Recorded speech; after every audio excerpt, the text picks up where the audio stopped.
ওমা তুমি কোথায় যাচ্ছ? আমি আমি যাচ্ছি একটু ছাদেতে। আর দেখেছিস তো কত রোদ, তুই কিন্তু আমার সাথে আসিস না। দেখ, আমি এখন যাচ্ছি ছাদেতে, কারণ পাখিদেরকে তো সকাল থেকে কিছু খেতে দেওয়া হয়নি। আর যেহেতু তোর পাপার হাত কেটে গেছে, তাই আমাকেই সব পাখিদের খাওয়াতে হবে। তোমার পেছনে ওটা কি গাছ? ওটা আখ গাছ। আর শুধু আখ গাছ না, এখানে অনেক ফলের গাছ আছে, আর সাথে তোর পছন্দের ড্র্যাগন ফ্রুটের গাছটাও আছে। দেখেছিস, ড্র্যাগন ফ্রুটও কিন্তু তোর গাছে হয়ে গেছে। তো চল, আমি এখন গিয়ে আগে পাখিদেরকে খাবার দিয়ে আসি। মা গাছে তো অনেক সবেদা হয়েছে, যদি কোনো একটা পাকে তাহলে আমার জন্য নিয়ে এসো। ঠিক আছে বাবা, ঠিক আছে, কিন্তু সবেদাগুলো তো এখনো পাকেনি। তো আমি আগে দিয়ে দিই পাখিদেরকে তুলসীর পাতা। আর দেখো, তুলসীর পাতাটা যেই নিয়ে এসেছি, সবাই কিন্তু একদম গেটের কাছে চলে এসছে। এই দেখো কিরকম ভাবে চলে এসছে ওটা খাওয়ার জন্য। তো আমাকে অনেক সাবধানে কিন্তু পাখির খাঁচার ভিতরে ঢুকতে হবে, নাহলে এরা সব বেরিয়ে আসবে। তো আমার হাতে তুলসীর পাতা রয়েছে, তাই একটু সাবধানে আমাকে আগে ঢুকতে হবে। দেখো ওরা কত আনন্দ পাচ্ছে। আর যেহেতু খাঁচাটা আমার বড়, কিন্তু গেটটা একটু ছোট, তো ঢুকতে একটু অসুবিধা হয়ে যায়। তো আগে আমি ঢুকে নিলাম। আর আজকে কিন্তু আমি চিনিকে নিয়ে আসিনি, কারণ চিনি আসলে পরে চিনি একটু ভয় পায়, কারণ ওর গায়ের ওপর সব পাখিরা চলে আসে। তো ও যখন ভয়তে লাফায়, তখন কিন্তু পাখিগুলো আবার ভয়তে উড়ে যায়। না পাখিগুলোকে আমার খুব ভালো লাগে, কিন্তু যখন আমি তুলসী পাতা নিয়ে আসি নোটগুলো তখনই গায়ের মধ্যে বসে যায়, আর তাই জন্যই আমার ভয় লাগে। হ্যাঁ হ্যাঁ, বুঝেছি বুঝেছি। ওরা তো তোর গায়ের কাছে আসে, ভাবে তুই ওদেরকে তুলসী পাতা খাওয়াবি, তার জন্য। তো এটা কিন্তু শুধু ওর সাথে না, আমার সাথেও হয়। তো এই দেখো, তুলসী পাতা খোলার পরই কিরকম ভাবে ওরা চলে এসছে, হাতের মধ্যে সব চলে আসবে।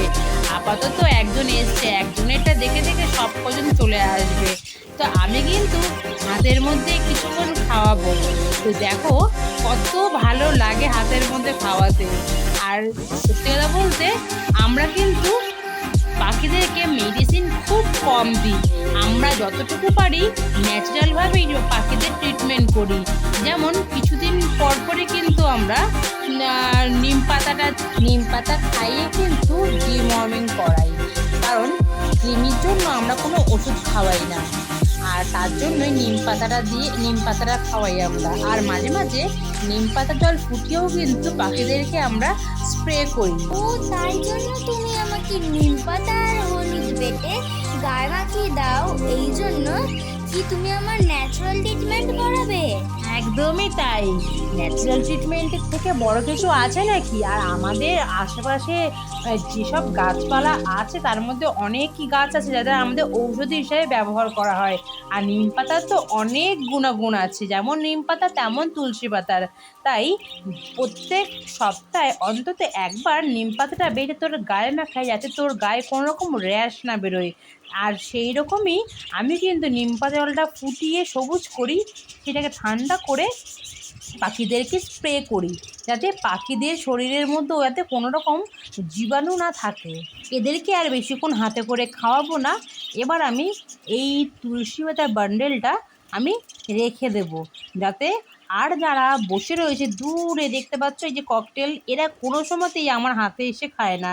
হ্যাঁ, তোমাদের দাদাভাই যখন খাওয়ায় তখন ওর হাতে আসে, কিন্তু আমার হাতে আসে না, কারণ আমি রেগুলারলি আসি না, বেশিরভাগ সময় তোমাদের দাদাভাই আসে। আর এদিকে দেখতে পাচ্ছ আমার কাছে কিন্তু কনুরও রয়েছে, আর এই কনুরগুলো কিন্তু খুব কিউট। আমি ওদেরকে না খাইয়ে এদেরকে খাওয়াচ্ছি বলে সমানে কিন্তু পাশের খাতা থেকে ওরা ডেকেই যাচ্ছে, আর দেখেই যাচ্ছে যে কতক্ষণে আমি ওদের কলোনিতে ঢুকবো। আর আমি কিন্তু যখনই খেতে দিতে আসি এদেরকে, এই কনুর দুটো অপেক্ষায় থাকে যে কতক্ষণে আমি ওদেরকে হাতে করে খাওয়াবো। ওদেরকে তো আমি দিই, তারপরও হাতে করে আমার খাওয়াতে লাগে। আর এখানে দেখো, আমি কিন্তু নিম পাতার বান্ডেলটা নিচে রেখে দিয়েছি, কারণ অনেক পাখি আছে যারা আসছে না হাতে, বা আমার হাতে অতগুলো পাখি বসে খেতে পাচ্ছে না, তার জন্য আমি নিচে বান্ডেলটা রেখে দিয়েছি। আর সমস্ত পাখিরা কিন্তু চলে আসছে এক এক করে। দেখো আস্তে আস্তে কীরকমভাবে এক ঝাঁক হয়ে যাচ্ছে, সবাই কিন্তু খাওয়ার জন্য চলে আসছে। তো আমি কিন্তু এখানে আর বেশিক্ষণ থাকবো না, কারণ আমি থাকলে পরে এরা কিন্তু আর নিচে নামবে না। তো যারা এখনো পর্যন্ত ওপরে আছে তাদেরকে তো একটু খাওয়ার সুযোগ করে দিতে হবে, না তো যা আছে তুলসী পাতা নিচে যে কজন আছে সে কজনই শেষ করে দেবে, তারপর এরা আর ভাগে পাবে না। তাই আমি এখন এই খাঁচা থেকে বেরিয়ে যাব, গিয়ে আমি পাশের কলোনিতে ঢুকবো। আর আমি এখন বেরিয়ে আমি এদের জন্য জলটা ভালো করে পরিষ্কার করে জল নিয়ে আসবো, কারণ আজ এই যে জলটা দেখতে পাচ্ছ এই জলটাই সারাদিন খাবে, আবার এই জলের মধ্যে কিন্তু ওরা স্নান করে। তো ভিডিওটা কেমন লাগলো অবশ্যই লাইক কমেন্ট করবে।